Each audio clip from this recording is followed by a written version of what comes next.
Father's love for us, how vast beyond all measure, that He should give His only Son to make a wretch His treasure.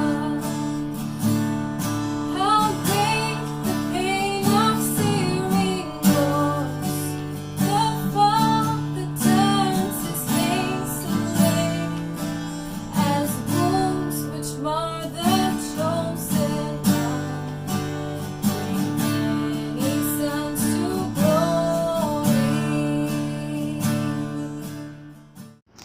प्यारे भाई और बहनों, आज की शाम फिर से एक बार आप सबों के साथ प्रभु के वचन के अध्ययन के लिए हम यहाँ जमा हुए हैं और हम प्रभु का धन्यवाद करते हैं कि उसने हमें यह मौका दिया कि आज फिर से एक बार हम उसके वचन को ले सकें। हम जानते हैं कि हमारे प्रभु महिमामय प्रभु है, जिसने हमें ये अवसर दिया कि आज फिर से एक बार हम उसके वचन की तरफ अपने ध्यान को लगा सकें। Dear friends, I want to welcome all of you in this study of the Word of God today, this evening. Today is 10th of June and we have already covered lots part of the Bible study, especially about the missionary journey of St. Paul. It's not a simple journey but missionary journey, because he, in response to God's call, he decided to go to various places, not for any other reason but to proclaim the good news of Jesus Christ. And that should be our motto also in our life, whether we are in a full-time ministry or in secular job or have our small business or whatever we have. The sole motto of our life should be to proclaim the good news of Jesus Christ. And that's what happened to St. Paul also, who was so much faithful to the Lord, and he was confident of his calling in his life all the time. प्रिय मित्रों, आज फिर से एक बार हम यहाँ मौजूद हैं उसके वचन के अध्ययन के लिए, और आज के अध्ययन के लिए अपने आप को तैयार करें। आज हमारा विषय होगा संत पौलुस की तीसरी मिशनरी यात्रा का अंतिम छोर, और उस पर हम ध्यान देंगे। और हमारा पाठ होगा प्रेरितों काम का 20वां अध्याय, उसके 32 पद से उसके 21 अध्याय के 6 पद तक। आइए हम प्रार्थना करें। धन्यवाद, स्तुति और महिमा के पिता परमेश्वर, स्वर्ग और पृथ्वी के स्वामी, हम आपका धन्यवाद करते हैं प्रभु, आपकी स्तुति करते हैं आज के सुंदर समय के लिए जो आपने दिया है कि हम प्रभु आपके वचन का अध्ययन कर सकते हैं। हमारी प्रार्थना प्रभु इस अध्ययन के बारीकियों को हम समझें, अपने जीवन को प्रभु आपके सामने रखें और आप में बढ़ते चले जाएं। हमारे कलीसिया के हर एक परिवार को संभालें, हर एक की सुध लें प्रभु, और ख़ास कर हम धन्यवाद देते हैं डॉक्टर विक्टर जॉर्ज के लिए, उनके परिवार के लिए प्रभु। हालांकि कल प्रभु तड़के उनके पिताजी को आपने पास बुला लिया, लेकिन हम जानते हैं कि आपकी शांति उनके घर में है, कि इस परिवार ने आपकी सेवा करी है और आपके डर और भय में आगे बढ़ना चाहते हैं। उनके जीवनों को आपके हाथों में सौंपते हैं, हर एक को संभाले, अपनी शांति दें। और भी कलीसिया के लोग प्रभु जो दुखी हैं, परेशान हैं, कठिनाइयों में हैं, हम चाहते प्रभु कि हर एक की सुधि। Lord, we pray for the family of doctor Victor George. We thank you Lord for his father who has entered into your glory yesterday early morning. And Lord, we rejoice because of his father and his testimony and great work that he has done. Both and father and mother, Lord, thou bless them, his mother as she is alive, Lord. And we pray that give her grace and mercy. I bless this dear family that they may grow in you every day. So that through their lives, through their testimonies, Lord, many more people may enter into your kingdom and glorify and magnify your name. प्रभु, हम इस कलीसिया के हर एक परिवारों के लिए प्रार्थना करते हैं प्रभु, हर एक पर अनुग्रह करें। और आज के बाइबल अध्ययन पर आपके आशीष हो, उद्धारकर्ता प्रभु यीशु मसीह के पवित्र नाम से मांगते हैं, आमीन। प्रिय मित्रों, हमने प्रभु के वचन पर गौर करा था। कल तक हमने देखा था कि किस प्रकार से संत पौलुस ने उन लोगों को जिनको उसने बुलाया था, जो इफिसुस के विश्वासी लोग थे, और उसने उनको बुलाया अपने पास कि पौलुस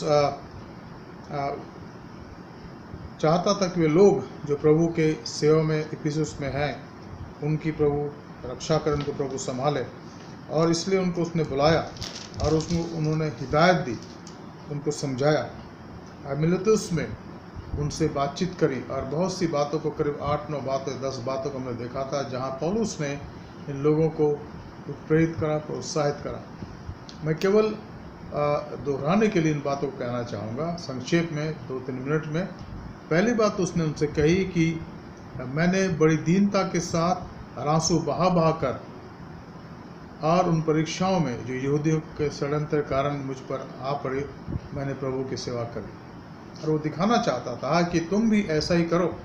जब प्रभु के नाम से तुम पर कठिनाइयाँ आए, परेशानियाँ आए, तुम घबराना नहीं। दूसरी बात उसने कहा, और ये सारी बातें प्रेरितों काम के 20 अध्याय के अंदर 19 पद से आगे हम पाते हैं। उसने कहा, और जो जो बातें तुम्हारे लाभ की थी उनको बताने और लोगों के सामने और घर घर सिखाने में मैं कभी ना झिझका। Spontaneity in the preaching of the word of God. संत पौलुस प्रभु के मार्ग को बताने में, इफिसुस में जब वो 3 साल तक रहे, तो कभी अच्छे काम को करने के लिए पीछे नहीं हटे। अब मैं सोचता हूँ कि ये विश्वासियों के लिए बहुत ज़रूरी है कि हम उन बातों पर ध्यान दें जिससे उसके राज्य की बढ़ोतरी होती है, उसका राज्य आगे बढ़ता है। तीसरी बात उसने कहा, पद 21 में हम देखते हैं 20 अध्याय के, वर्ण यहूदियों और यूनानियों के सामने गवाही देता रहा कि परमेश्वर की ओर मन फिराना और हमारे प्रभु यीशु मसीह पर विश्वास करना चाहिए। उसने अपने जीवन के हर पहलू में इस बात को ध्यान दिया कि जो प्रभु के लोग हैं वो अपने जीवन के अंदर, जीवन के द्वारा इस बात की गवाही दें ताकि लोग जो अंधकार में हैं वो उसके चरणों में लाए जा सकें। फिर हम देखते हैं चौथी बात उसने बताई, अब देखो मैं आत्मा में बंधा हुआ यरूशलेम को जाता हूँ और नहीं जानता कि वहाँ मुझ पर क्या क्या बीतेगा। वो जानता था कि मैं अब यरूशलेम को जा रहा हूँ और वहाँ पर भी तकलीफ है, क्योंकि यीशु की आत्मा जो पौलुस की अगुवाई करता था उसने उनको पहले से बातें बताना शुरू करी और आत्मा में वो जान लेता था। तो यहाँ पर हम तीसरी बात को देखते हैं कि उसने कहा कि चौथी बात को देखते हैं, कहता मैं जानता हूँ कि मेरा वहाँ कैसा सत्कार होगा, लेकिन मैं इन सब बातों के लिए तैयार हूँ। पांचवी बात वो कहता विश्वासियों को, इफिसियों के, केवल ये कि पवित्र आत्मा हर नगर में गवाही दे देकर मुझसे कहता है कि बंधन और क्लेश तेरे लिए तैयार है। उसने कहा कि मैं इस बात को भी जानता हूँ कि पवित्र आत्मा मुझसे कहता है कि जहाँ जहाँ तू जाएगा वह बंधन और क्लेश तेरे लिए तैयार है, क्योंकि परमेश्वर ने उसको ठहराया था, चुना था कि वो उसके वचन का प्रचार करे। और उस संदर्भ में जहाँ भी वो जाता था लोग उसको सताते थे, मारते थे, बहुत प्रकार से जलील करते थे, लेकिन ये प्रभु का दास हमेशा प्रभु के प्रति विश्वास योग्य रहा। छठवीं बात उसने कहा विश्वासियों को, जो हम पढ़ते हैं 25 पद में, देखो अब मैं जानता हूँ कि तुम सब जिनमें मैं परमेश्वर के राज्य का प्रचार करता फिरा, मेरा मुंह ना देखोगे। क्या मतलब था पौल का? ये छठी बात उसने कहा कि भाइयों जो इफिसुस के हैं, अब मैं जा रहा हूँ तुम्हारे यहाँ से, अब मैं दोबारा इफिसुस नहीं आऊँगा। उसने उनको स्थापित करा, प्रभु के विश्वास में मजबूत करा। अब वो कहता अब मैं जो यहाँ से जा रहा हूँ, अब ये मेरी तुम्हारे साथ आखिरी मुलाकात है, अब हम मिलेंगे स्वर्ग में, इसलिए ऐसा जीवन व्यतीत करो कि तुम स्वर्ग में मुझसे मिल सको और हम एक दूसरे के साथ रहें, प्रभु की संगति में अनंत काल तक रहें। तो उसने पौलुस ने उनके विश्वास को पुख्ता करा और उनको एक आशा दी कि हम मिलेंगे, यहाँ नहीं, इफिसुस में नहीं, लेकिन स्वर्ग में मिलेंगे। और ऐसे हुआ आगे चलकर, क्योंकि उसके बाद पौलुस अपने यात्रा को यरूशलेम से शुरू करके वो रोम जाते हैं और वहाँ उनको बंदीगृह में रखा जाता है, उसके भाड़े के घर में रखा जाता है। और ये बताया जाता है, ये ट्रेडिशन है कि सन 62 से 64 के AD में संत पौलुस को रोम में मौत की सजा दी गई, और चूंकि वो रोमी नागरिक थे तो उनके सर को उनके धड़ से अलग कर दिया गया। इस प्रकार से पौलुस, जो एक बहुत ही धुरंधर विद्वान, सुसमाचार प्रचार करने के काम में हमेशा लगे रहे, प्रभु के लिए शहीद हो गए। इसलिए जब हम स्वर्ग में होंगे पौलुस को देखेंगे, प्रभु की बड़ाई अनंत काल तक करते रहेंगे। पौलुस के बारे में। और फिर यहाँ पर आगे वो कहता है विश्वासियों को, 7वीं बात करता है, इसलिए मैं आज के दिन तुमसे गवाही देकर कहता हूँ कि मैं सब के लहू से निर्दोष हूँ। क्यों? क्योंकि वो जानता था कि मैंने किसी से कुछ नहीं लिया और किसी के दिल को भी नहीं दुखाया। मैं हर एक के लिए सावधान रहा, मेरी बातचीत, मेरा चाल चलन, मेरा उठना बैठना। और इसलिए पौलुस कहता है कि मैं तुम में से हर एक के किसी भी बात, यानी वो कहता है लहू से निर्दोष हूँ, मेरे कारण तुम में से किसी को ठोकर नहीं लगी। और इस बात को पौलुस जानते थे। 8वीं बात वो कहते हैं अपने विश्वासियों को जो इफिसस के थे, इसलिए अपनी और पूरे झुंड की चौकसी करो जिसमें पवित्र आत्मा ने तुम्हें अध्यक्ष ठहराया है कि तुम परमेश्वर की कलीसिया की रखवाली करो जिससे उसने अपने लहू के द्वारा मोल लिया। अब इन अगुओं को वो प्रोत्साहित करता कि वो अपने काम के अंदर मुस्तैद रहें, सो ना जाए, आराम ना करने लग जाए। कई बार ऐसा मौका आता कि हम जब सोचते कि भाई अब तो आराधना ले ली हमने और अपना काम कर ले, थक गए, थोड़ा सुस्ता लो। सुस्ताने की जरूरत है, लेकिन जागरूक होकर के कि कहीं ना कहीं हमारे जो विश्वासी जो जिनको प्रभु ने मेरे अधीन करा है कलीसिया के, वो बहक ना जाए, प्रभु से दूर ना जाए। इसलिए इस बाइबल स्टडी को हम करते हैं यहाँ पर, ताकि चाहे हम लॉकडाउन की स्थिति में थे, अभी भी थोड़ा थोड़ा है, या आप घर में हैं, इससे कोई फर्क नहीं पड़ता। इस संवाद के द्वारा, इस कम्युनिकेशन के द्वारा मैं आपसे मिलना चाहता हूँ, आपसे बात करना चाहता हूँ, और मुझे जो आप देखते हैं इस बात को महसूस करते हैं। और पौलुस ने इस बात को महसूस करा कि मैं चाहता हूँ कि तुम जब मैं चला जाऊँगा तो तुम चौकस रहो, सावधान रहो और झुंड की रखवाली करो, कहीं ऐसा ना हो कि तुम भटके दिए जाओ।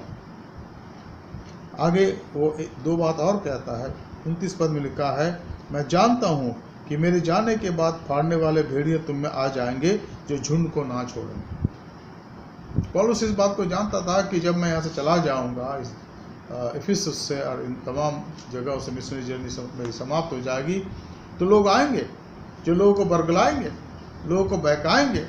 और कलीसिया के अंदर ऐसे लोग पाए जाते हैं जो चाहते कि हमेशा उनकी वाहवाही की जाए, और इसलिए वो चाहे कैसे भी हो अपना हाथ असर उठाए रखना चाहते हैं, लोगों को आकृष्ट करना चाहते हैं, लोगों के ध्यान को अपने तरफ भटकाना चाहते हैं, और कभी कभी गलत बातें भी सिखा देते हैं। और यहाँ पर पौलुस ने कहा कि इससे भी ज़्यादा उसने कहा कि कलीसिया के अंदर मेरे जाने के बाद, क्योंकि अभी तक तो मैं तुम्हारा आसपास हूँ तो लोग नहीं आ रहे, हिम्मत नहीं उनकी, क्योंकि उनको पता है कि अगर मुझ तक की बातें पहुँची तो मैं तुम्हें समझा दूंगा और तुम नहीं भटकोगे। लेकिन आगे जब वो नहीं होगा उनके साथ शारीरिक रूप से, तो पौलुस ने कहा तुम सावधान रहो कि लोग तुम्हें तुम्हारे विश्वास में बढ़ने के कार्य से वंचित न कर दे। और इस बात को जानने और समझने की आवश्यकता है। और आखिरी बात वो कहता है, इसलिए जागते रहो, 31 पद, और स्मरण करो कि मैंने 3 वर्ष तक रात दिन आंसू बहा बहा कर हर एक को चेतावनी देना ना छोड़ा।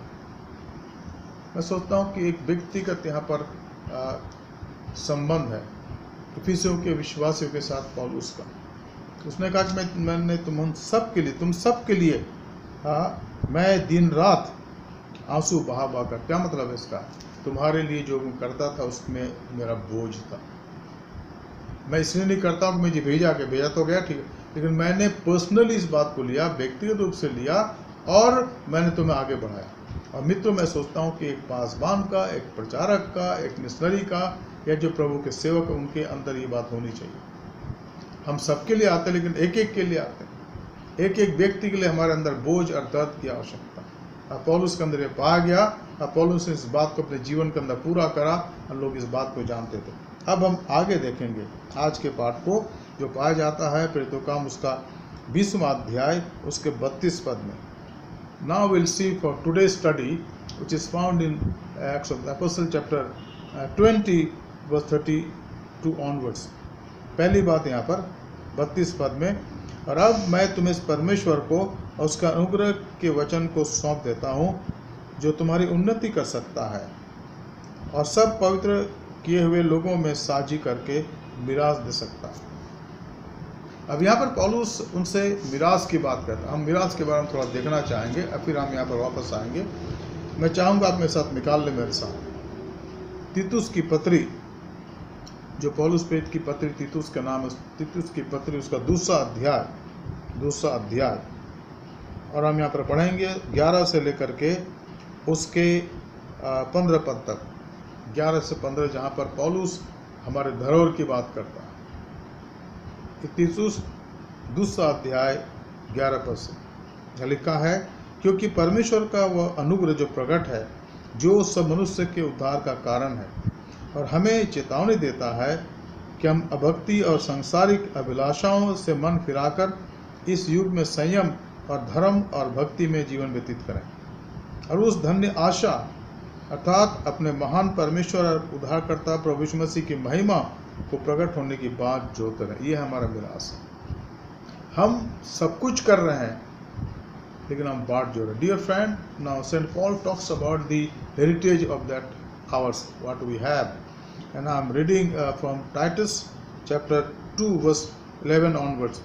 He says here, for the grace of God has appeared, bringing salvation for all people, training us to renounce ungodliness and worldly passions, and to live self-control, upright and godly lives in the present age. And this is what is expected, was there, and now even same thing. We are expected to live a godly life, keeping our eyes on Jesus, fixing our eyes on Jesus, because the world is so much attractive. It attracts us every day, and the attraction is there in every phase of life. And if you are not careful, you will be attracted. Just like when you talk something, and then because of the in the speed of talk, your mind goes to some other place, and then you start talking something else. Your mind is diverted because of certain important thing that came to your mind suddenly, but you're talking something, and people are listening to you, but then you start talking something else. Exactly the same thing here. What Paul says here, he says that train your life to renounce ungodliness and worldly passions, and to live self-control, upright, godly lives in the present age. Why? The reason he gives in verse 13, waiting for our blessed hope, the appearing of the glory of our great God and Savior Jesus Christ. That is our heritage. We are looking forward for his great appearance, his second coming. It will be there. Nobody can challenge that. Nobody can stop that. No world power, no supreme power, no atomic power, no any power, because this is decided by the Lord. It is his plan, and the world can implement their own plans, which is sometimes has a lot of defects, lot of imperfection, but God's plan is perfect. It doesn't have any defect. It is holy and pure. And what is the plan of God now? After dying on the cross 2000 years ago and he rose again from the dead, and he was ascended into heaven, and people saw him, and the same Lord will appear again, descend again, and that is as per the plan of him. That is his plan. Nobody can stop that plan. And I think sometime we'll take time to read some of the Old Testament prophet, and I'll let you know about the judgment, how civil it is written. And when you read, we are frightened, but that is the fact. It will happen. It will happen.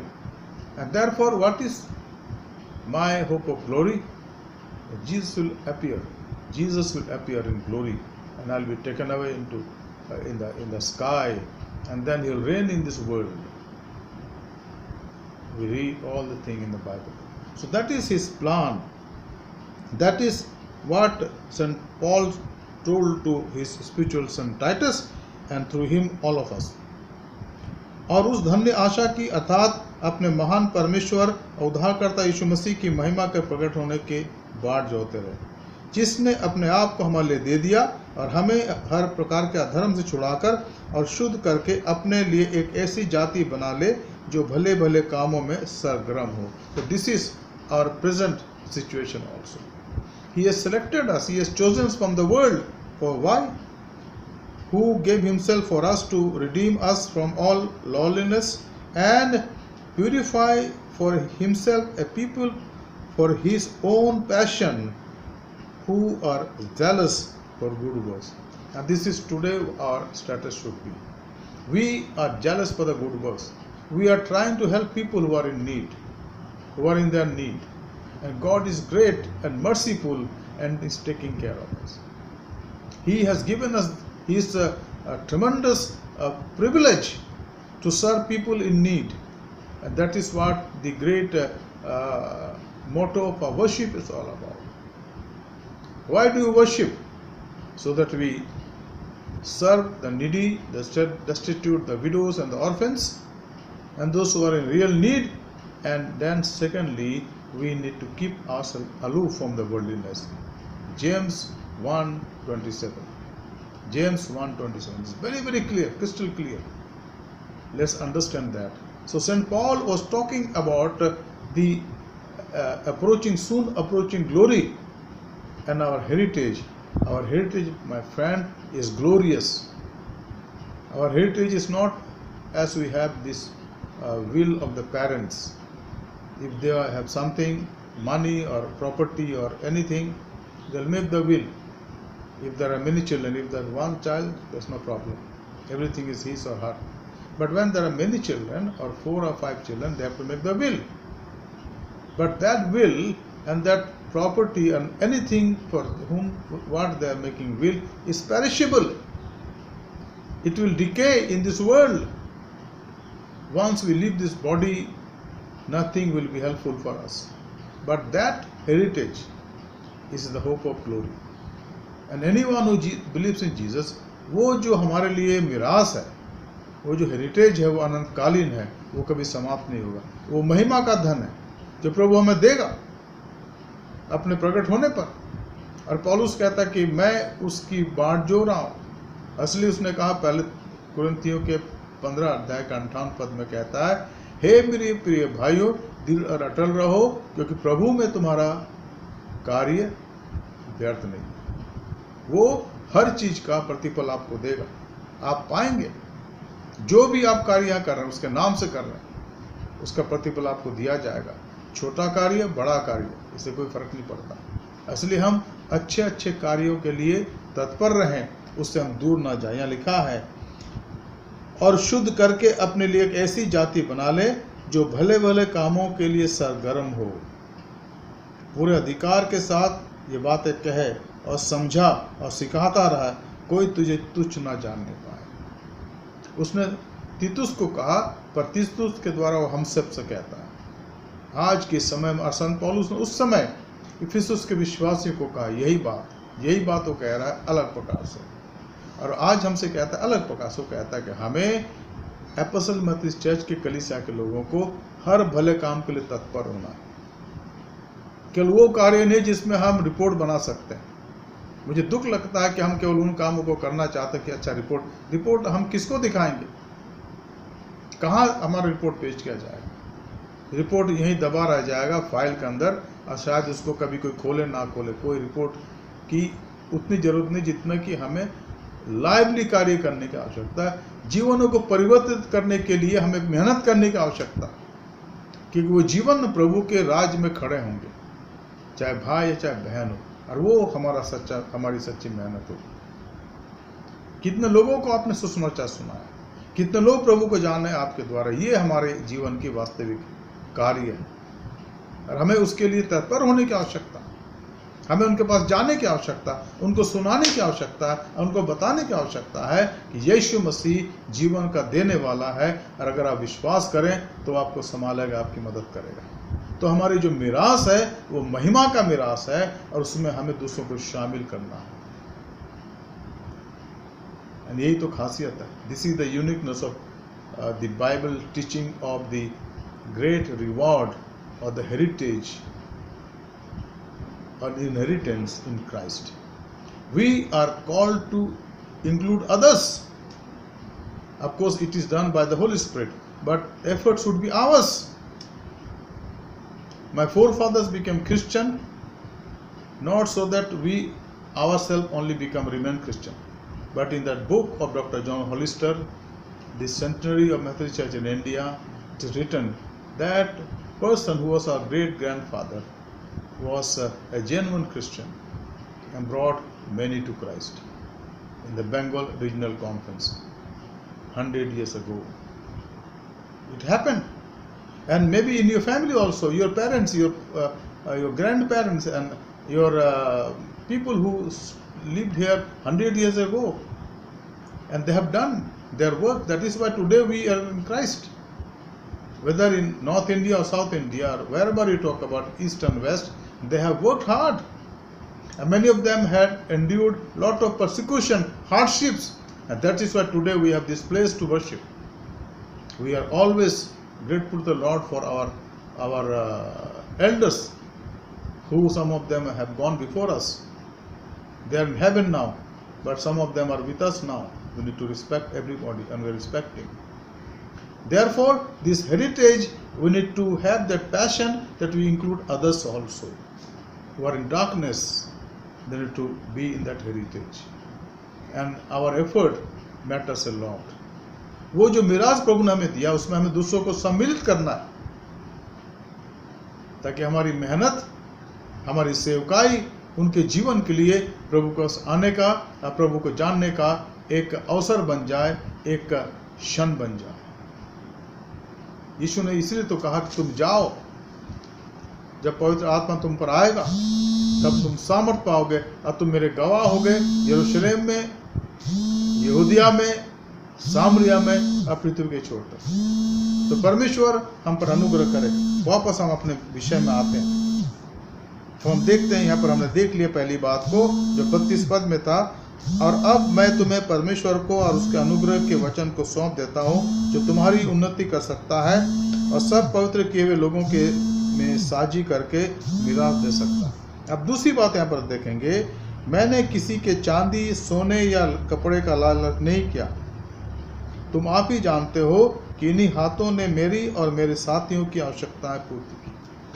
अब एक बहुत धन्य बात है, धन्य बात। हम लोग जो फुल टाइम मिनिस्ट्री में है, हम लोग मेथोडिस्ट चर्च के सेटअप में है और गैर और मेनलाइन चर्चेस में हमें कार्य करने का सैलरी दी जाती है, और हम इसके लिए प्रभु का धन्यवाद देते हैं। लेकिन बहुत से ऐसे प्रचारक हैं, बहुत से ऐसे प्रभु के दास और दासी हैं जिनको कोई सैलरी नहीं मिलती। उन्होंने अपनी सैलरी छोड़ करके इस काम में लग गया। बहुत से हैं जो किसी पैराचर्च के साथ काम कर रहे हैं, या बहुत से हैं जो किसी व्यक्ति के साथ मिलकर काम कर रहे हैं, या इंडिपेंडेंटली काम कर रहे हैं, और बहुत से हैं जो अपने कार्य को करते हैं। कारपेंटर हैं, ड्राइवर हैं, इंजीनियर है, डॉक्टर है, और कोई और वकील हैं। लेकिन जो समय उनको मिलता है 2-3 घंटे 4 घंटे प्रतिदिन सुसमाचार का प्रचार करते हैं। अब पौलुस तंबू सीने का काम करता था। उसने कुरिन्थ के अंदर अक्विला प्रिस्किल्ला के साथ तंबू सीने का काम करा, और वो कहता कि यहाँ पर आगे भी जहाँ भी उसको वक्त मिलता था, और इफिसुस के अंदर जब वो रहता था, मैं सोचता हूँ कि वहाँ पर भी इस काम को करता, क्योंकि उससे कुछ आमदनी होती थी, और उस आमदनी से, उस इनकम से वो प्रचार के काम को करता था और अपने भाइयों की मदद करता था। और ये हमारे लिए एक नमूना, ये हमारे लिए एक उदाहरण है जिस पर हमें गौर करने की आवश्यकता है। आप जो अपने काम को करने के बाद समय निकाल कर प्रभु की सेवा करते हो, आप धन्य हो। You are blessed because you do your own work, you have your own job, but after that job, whenever you get time, you serve the Lord, you are blessed, and God will reward you for that. जो भी आप काम करते हैं, आप धन्य प्रभु के सामने, यहाँ तो आपको आशीष मिलेगी और स्वर्ग भी मिलेगा। इस बात को अपने जीवन के अंदर आप समझ कर रखिए, जान कर रखिए। यहाँ पर तीसरी बात हम देखते हैं आगे 35 पद में लिखा है, मैंने तुम्हें सब कुछ करके दिखाया और इसी रीति से परिश्रम करते निर्बलों को मैंने संभाला। और प्रभु के वचन स्मरण रखना अवश्य है, जो उसने आप कहा है, लेने से देना धन्य है। अब यहाँ पर पौलुस एक सिद्धांत का वर्णन करता है, लेने से देना धन्य है। कलीसिया के अंदर जो आज हमारी सेवा चलती है यहाँ पर, चाहे वचन की सेवा, चाहे पासवानों की सेवा जो वचन की सेवा करते हैं, और हम सोशल वर्क करते हैं, इसमें पासवान कभी कभी और कई बार देने की बात करते हैं। इसका मतलब नहीं कि पासवान के पास कोई दूसरा काम नहीं है, वो है ना जी, नहीं। देना हमारा प्रिविलेज है। Giving is a privilege in the system of God, in God's economy. We give with the understanding and with the feeling with gratitude। हम देते हैं धन्यवाद के रूप में कि प्रभु ये आपने दिया था, इतना हम कमा रहे हैं प्रभु पर मन, और उसका इतना हिस्सा आपको देते हैं। और यहाँ पर दशवांश की बात आती है। मलाकी उसके 3 अध्याय के 10 पद में साफ साफ लिखा है कि अपने दशवांश मेरे भंडार में ला। हमें नियमित रूप से देने की आवश्यकता, जो हमने ठाना है शुरू में, वो देने की आवश्यकता। लेकिन यहाँ पर मैं इस बात को देखता हूँ कि हमारे पास ऐसा प्लज नहीं जो हमने लिख के दिया। कुछ लोग हैं जो करते, लेकिन अधिकतर ऐसा नहीं। जो महीने में आया हमने दे दिया जी, नहीं। We should be spontaneous, regular in our giving. जो हमने प्रभु के सामने वाचा बांधी वो देना, उससे कम नहीं होना। अगर मान लीजिए आपने कहा प्रभु हर महीने में 2000 रुपया दूंगा, आपने सोच समझ के बोला है ना, तो उसको दीजिए। उसमें कोताही मत बरती कि ये नहीं कि भाई कभी 500 दे दिए, कभी 100 दे दिए, 1000 दे दिए, कभी 2000 दे दिए, कभी 3000 जी, नहीं। वो आपको देना है, क्योंकि यहाँ लिखा है कि परमेश्वर कहता है कि लेने से देना धन्य है। और ये भी लिखा है कुरिन्थ की पुस्तक में, पौलुस कहता है कि परमेश्वर हर्ष देने वालों से प्रसन्न होता है। तो हमें देने की बात आवश्यकता है। ये नहीं कि जब पास्टर बोले तो हम दें, हम खुद दें। कलीसिया के बहुत से कार्य हैं, हम गरीबों की मदद करते हैं, गरीबों की सहायता करते हैं। वो कहाँ होता है जब आप देते हैं, जब हम देते हैं। और इस देने में पास्टर भी शामिल है, आप सब शामिल हैं। हमें देने की आवश्यकता है। इस बात को जानते हुए पौलुस कहता है कि प्रभु यीशु के वचन को स्मरण रखना अवश्य है। उसने आप कहा है कि लेने से देना धन्य है। हम दें, और जो हम देते हैं उसका हिसाब भी रखा जाता है, क्योंकि वो प्रभु के लोगों का दान है, भेंट है, और प्रार्थना के साथ उसको हम लेते हैं, तो उसके लिए आशीष दी जाती है। इसलिए जब हम खर्च करते हैं तो सोच समझ के करते हैं, सोच समझ के करते हैं। कोई एम्बेजलमेंट नहीं है,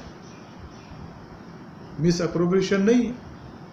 हर चीज का हिसाब है, रखा जाता है।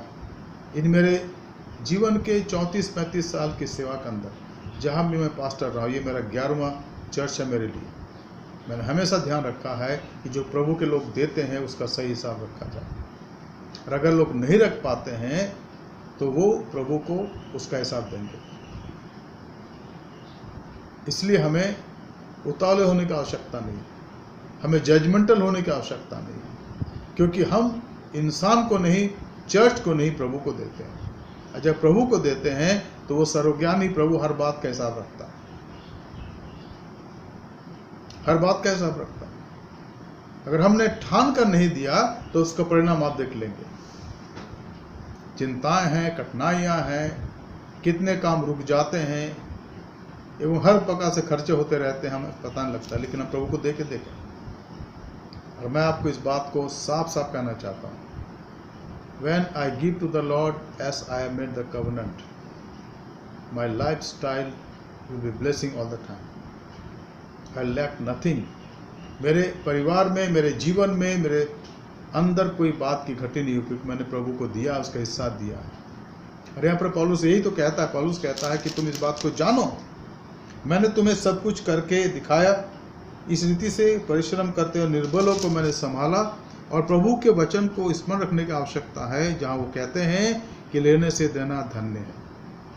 हमें इस बात को जानने समझने की आवश्यकता है। इसलिए मैं चाहता हूँ, ये मेरी आपसे अपील है कि हम बहुत ही जल्द एक प्लज कार्ड बना के चर्च को दें अपनी तरफ से कि ये पैसा मैं हर महीने दूंगा, और उसको हम रिकॉर्ड कर लेंगे यहाँ पर, और आप देखेंगे कि हमारी स्थिति और बेहतर होती जाएगी। आज भी बेहतर है, प्रभु की दया से हमारे चर्च की स्थिति आज भी बेहतर है, फाइनेंशियली कोई समस्या नहीं है, सारे खर्चे पूरे हो रहे हैं अच्छे से, और है बैंक में पैसा रहेगा, क्योंकि ये आपका पैसा प्रभु को आपने दिया है। प्रभु की आशीष उसमें है, और प्रभु उसकी आशीष आपके घर में देता है, आपके घर में देता है। आपकी आवश्यकताओं की पूर्ति वो करेगा, आपको पता नहीं लगेगा। आप बीमार नहीं होंगे, कठिनाई में नहीं होंगे। जिसमें पैसा लगता है प्रभु आपके परिवार को संभालता है और आगे भी संभालेगा, लेकिन हम उसको रेगुलरली दें, एक अमाउंट उसके सामने लाए, प्रभु ये है। अब मैं नहीं कहता कितना, वो आप जानते हैं। एक बात याद रखेगा मेरे मित्रों, हमें एक बात और अच्छे से याद रखना है कि प्रभु ये नहीं देखता कि हमने कितना दिया है, वो देखता है कि हमने अपने लिए कितना रख छोड़ा। God is not interested to see how much you are giving, but He is interested to see how much you have kept for us in our own wallet or in our home.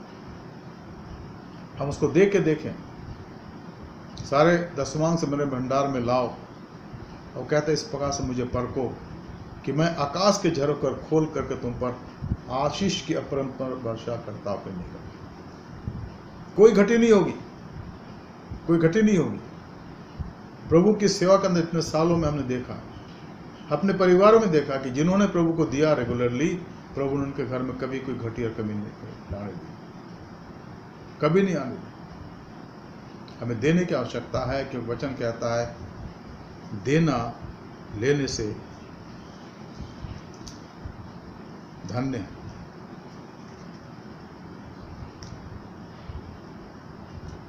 आखिरी चौथी बात हम देखते हैं, यहाँ लिखा है 36 पद में, ये कहकर उसने घुटने टेके और उन सब के साथ प्रार्थना की।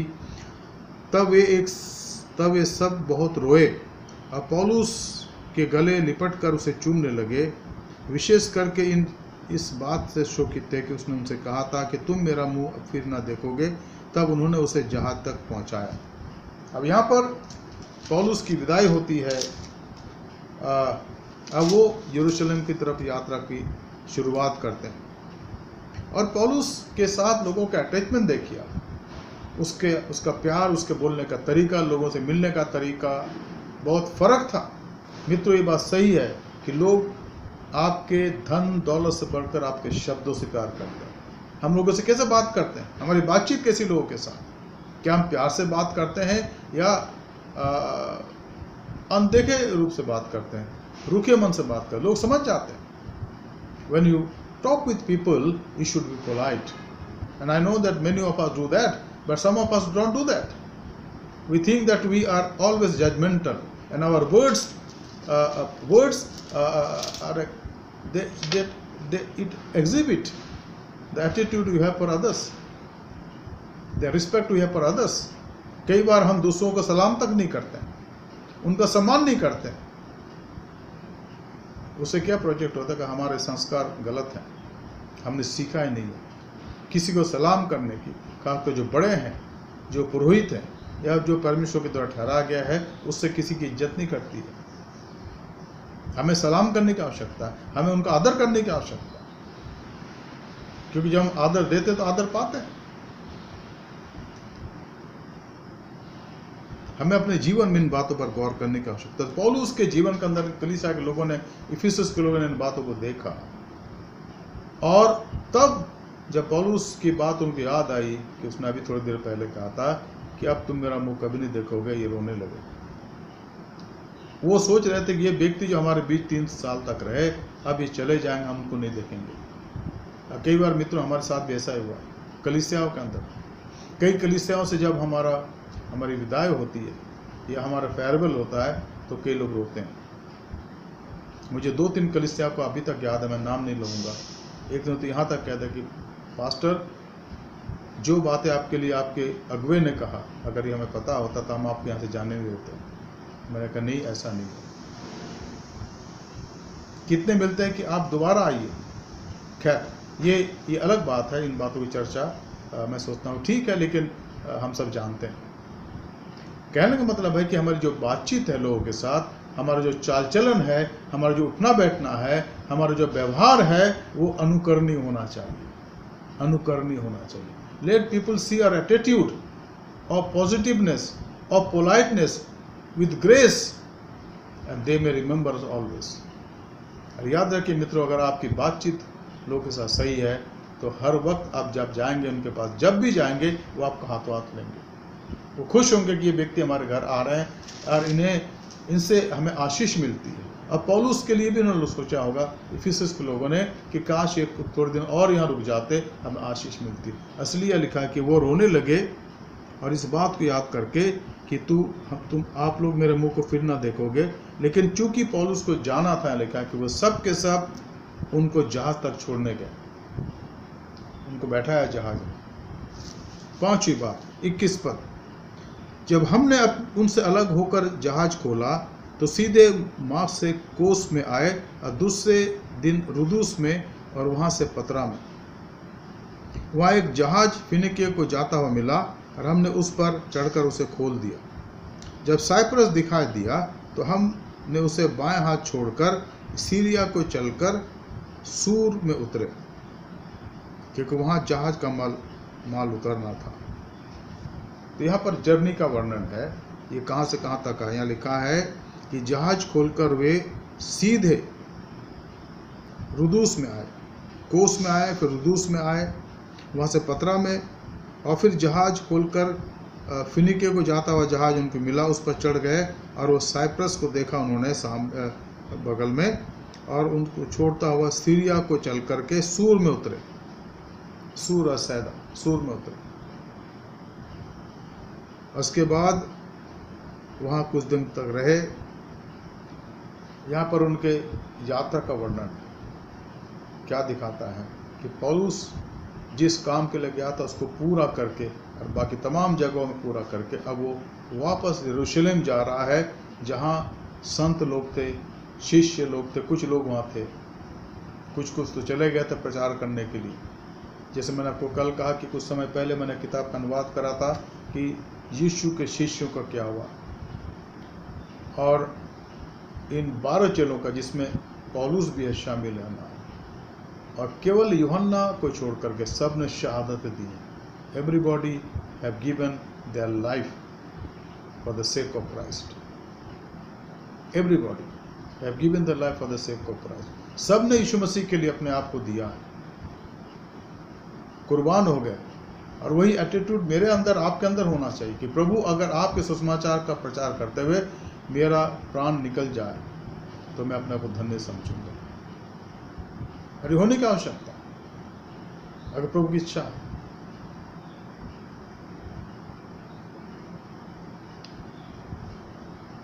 डॉक्टर डीजीएस दिनाकरन की पुस्तक स्वर्ग का अवलोकन,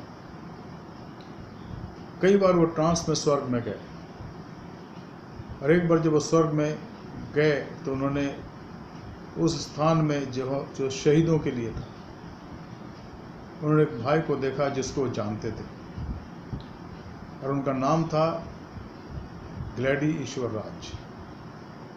ग्लैडिस ईश्वर राज, ग्लैडी ईश्वर राज दक्षिण भारत से आकर उन दिनों में, मैं बता रहा हूँ आपको, 70s में अजमेर में रहकर प्रभु की सेवा करते थे। और एक बार इन्होंने मीटिंग आयोजन करा तो डॉक्टर दिनाकरन को बुलाया था। ये सीनियर दिनाकरन की बात हुई और मीटिंग अच्छी हुई।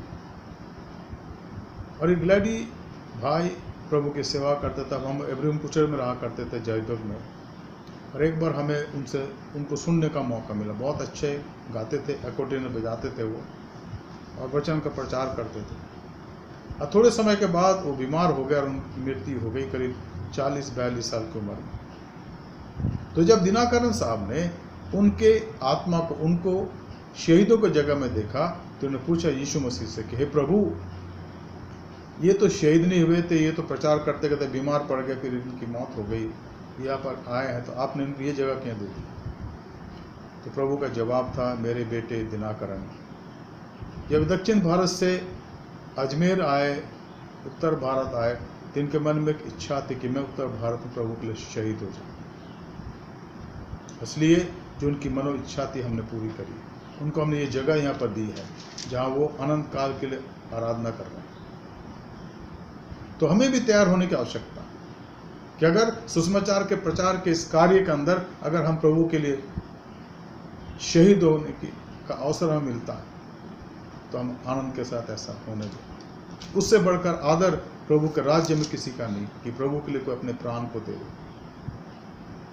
ये तो सच्ची सेवा है, ये तो सच्ची आराधना है कि हम प्रभु से कहें, प्रभु मैंने अपने आप को आपके हाथ में दिया है, और अगर आपके वचन के प्रचार के काम को करते करते प्रभु अगर मेरे लिए ये अवसर आए तो I lay down my life, I will lay down my life. अब मिशनरी लोग इसलिए तो आते थे यहाँ पर, जितने मिशनरीज आए 18वीं शताब्दी में, 19वीं शताब्दी में, 20वीं शताब्दी में, बहुतों ने अपने आप को दे दिया।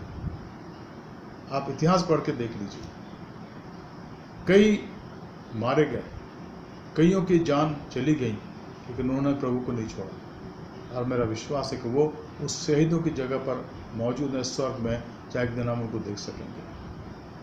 तो पौलुस यहाँ पर इस बात को साफ साफ कहता है कि तुम इस बात को याद रखो, इसलिए वो प्रभु के काम के लिए चलता गया, आगे बढ़ता गया।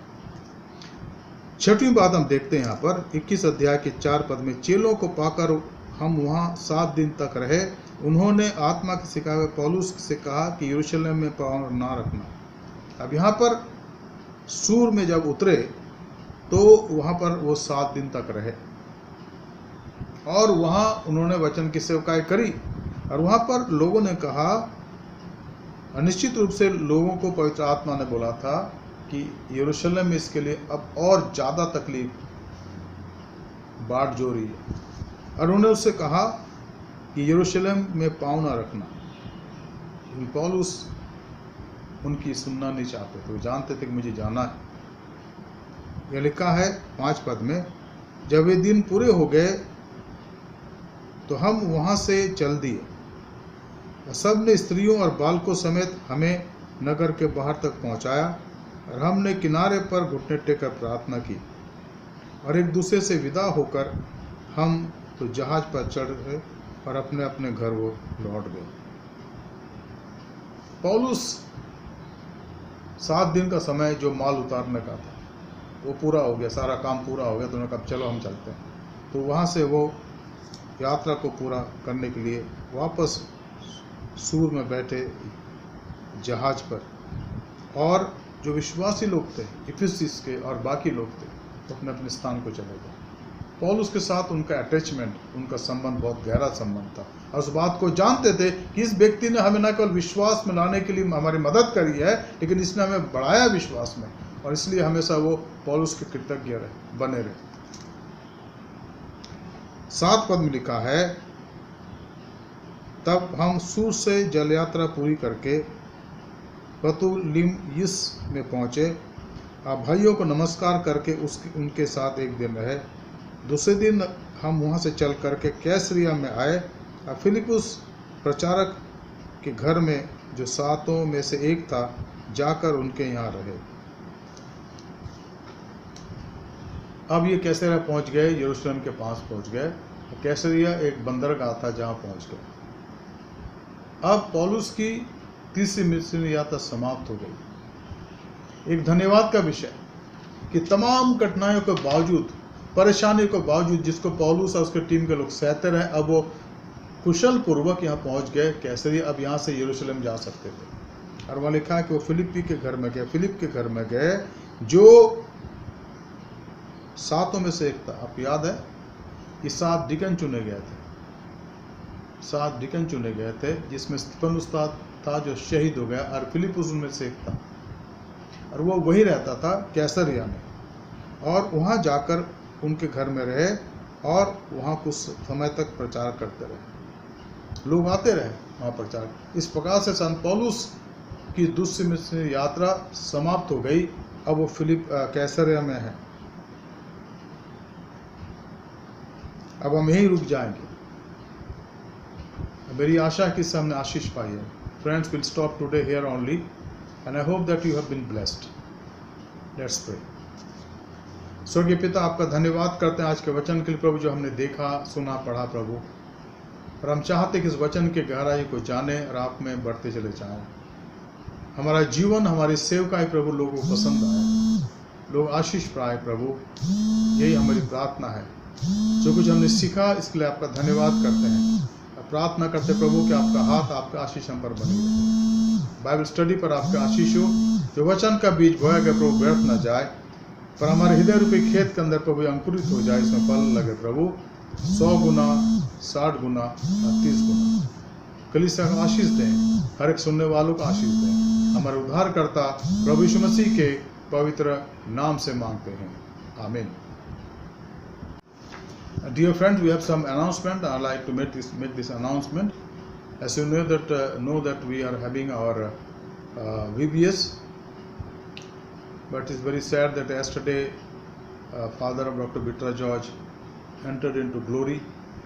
And therefore, we pray for this family, Dr. Bitra George, his family, and his brother's family, and his mother, so that God may console their hearts and mind.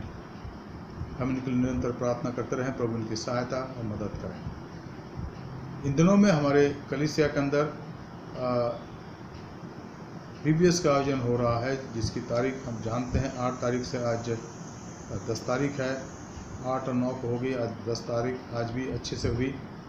तो हम उन बच्चों के लिए धन्यवाद दें जिसमें भाग ले रहे हैं, और भी नए बच्चे हैं जिसमें जुड़ रहे हैं, उनके लिए हम प्रभु का धन्यवाद दें, उनका हम स्वागत करते हैं। हमारा जो थीम है वह है रनिंग फॉर द प्राइज, परितोषक के लिए दौड़ना।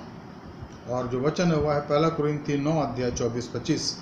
1 कुरिन्थी 9 अध्याय 24-25। मैं चाहूँगा आप लोग जो इसमें मदद करें, निरंतर मदद करते रहें, ताकि VBS हम सब के लिए आशीष का कारण, हमारे बच्चों के लिए आशीष का कारण हो, और इन सब के द्वारा प्रभु का नाम ऊंचा उठाया जा सके।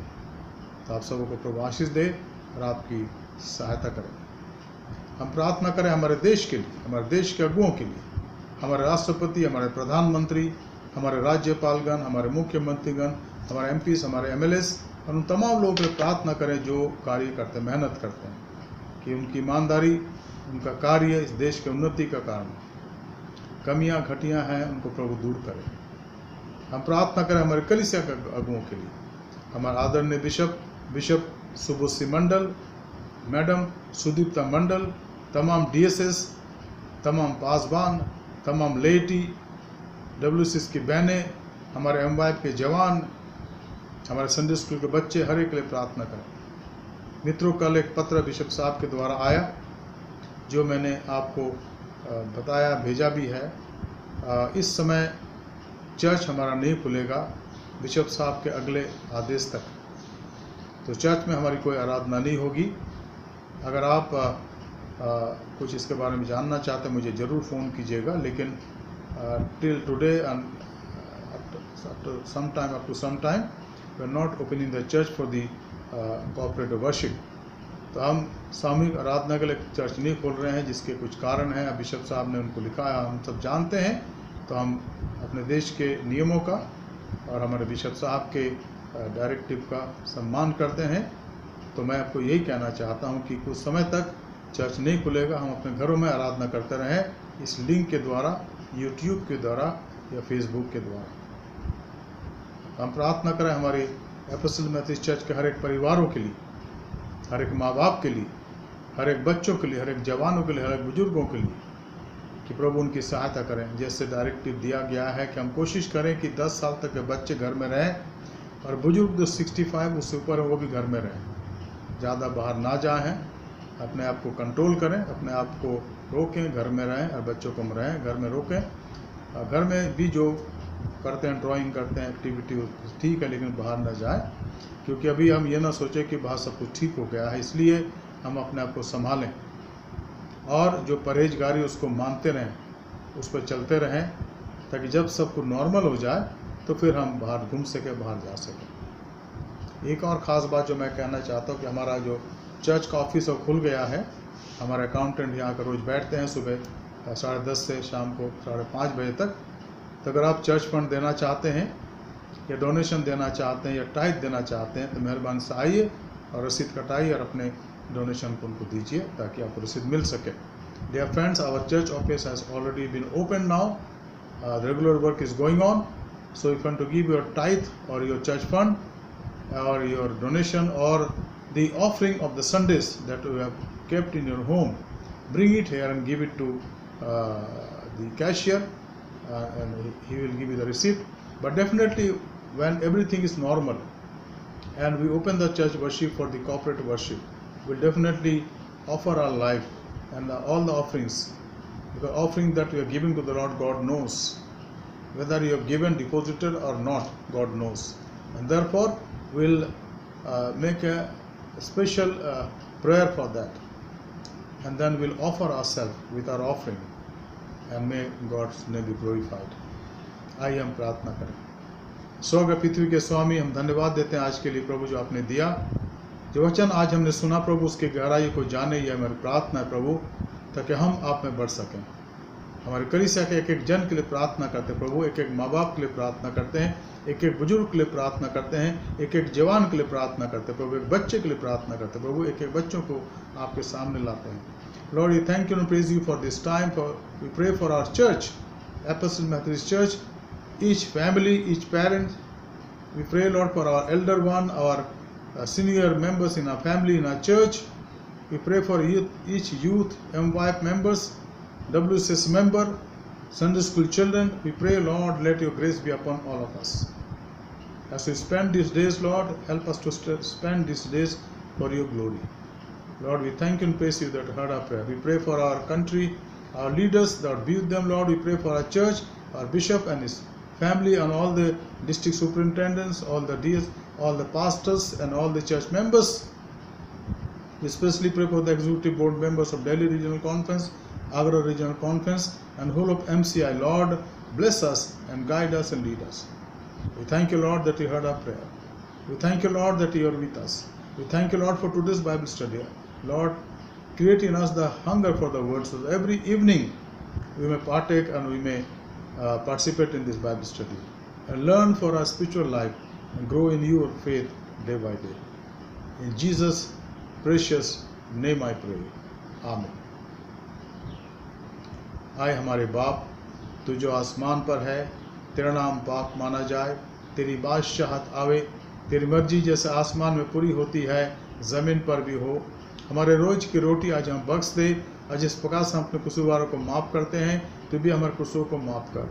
हमें आजमाइश में ना ला, बल्कि बुराई से बचा, क्योंकि बादशाहत, कुदरत और जलाल हमेशा तेरी है। आमीन। अब हमारे खुदा यीशु मसीह का फजल, खुदा बाप की मोहब्बत, रूह कुदुस की इफ़ाक़त और शराकत हमें सारे के साथ इस समय और हमेशा तक होती रहे। And now, in the grace of our Lord Jesus Christ, love of the Father, and sweet communion of the Holy Spirit, rest and abide with all of us, now and forevermore. Amen. Jesus is Lord. प्रभु यीशु ही प्रभु है। प्रभु आपकी सहायता करे, आपके जीवन का अगुवाई करे। अगर कोई बीमार है तो उनको चंगाई दे। प्रभु की शांति आपके साथ बनी रहे। सावधानी से रहिए, घर में रहिए, जब तक जरूरत ना हो आप बाजार बाहर ना जाएं। जब जाते हैं तुरंत आ जाइए, और हमेशा ध्यान रखिए कि आप सोशल डिस्टेंस को मेंटेन करें, 3 फीट की दूरी बनाए रखें, जो हमें दिया गया गाइडलाइंस। तो प्रभु आप आशीष आपकी सहायता करें। सबको शुभ रात्रि, good night, and may God bless each one of you. Thank you.